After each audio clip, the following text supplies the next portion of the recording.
Hey, I'm Roman. Here's your weekly Sentinel Algo Trading update covering all 4 live portfolios for the week of July 27th through August 2nd. SAT-1's balance moved from $5,470 to $5,429, a small pullback of 0.76%. We're still up 4.71% since launch.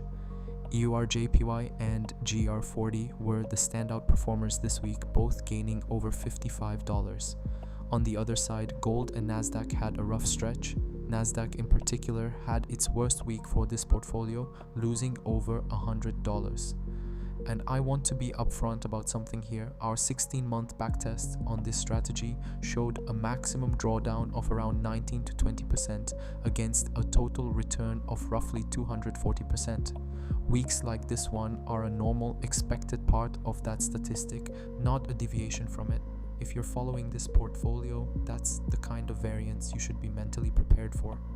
This was also one of the biggest news weeks we've had. The Fed held rates steady, but 3 committee members actually voted for a hike.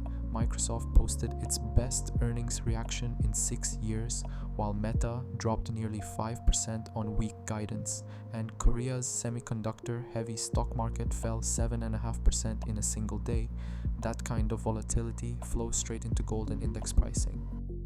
SAT-CAD had a clean, positive week. Balance went from $204 to $206, a gain of just over 1%. We're now up 2.78% since launch. 19 new trades this week, and the trend stayed in the right direction. SAT Gold Pro also closed the week positive. Balance moved from $773 to $777. We're now at 10.95% since launch. Still a small sample size, but every week of data helps build a clearer picture. Our combined portfolio had its best week yet. Both gold and USDCAD closed positive, gaining a combined $34. Balance moved from $4,070 to $4,105, up 0.85%. We're now at 2.62% since launch. This is exactly the kind of week that shows why we built this portfolio. 2 uncorrelated instruments, both contributing at the same time. So what actually drove the markets this week? A lot, honestly. The Fed held rates steady at 3.5 to 3.75%, but the vote was 9 to 3. 3 members actually wanted a hike. Fed Chair Kevin Walsh signaled that September is more likely to be a pause than a rate cut, and 30-year Treasury yields hit their highest level in roughly 20 years. Earnings season delivered some of the biggest surprises of the year. Microsoft had its best day in 6 years, up over 12%.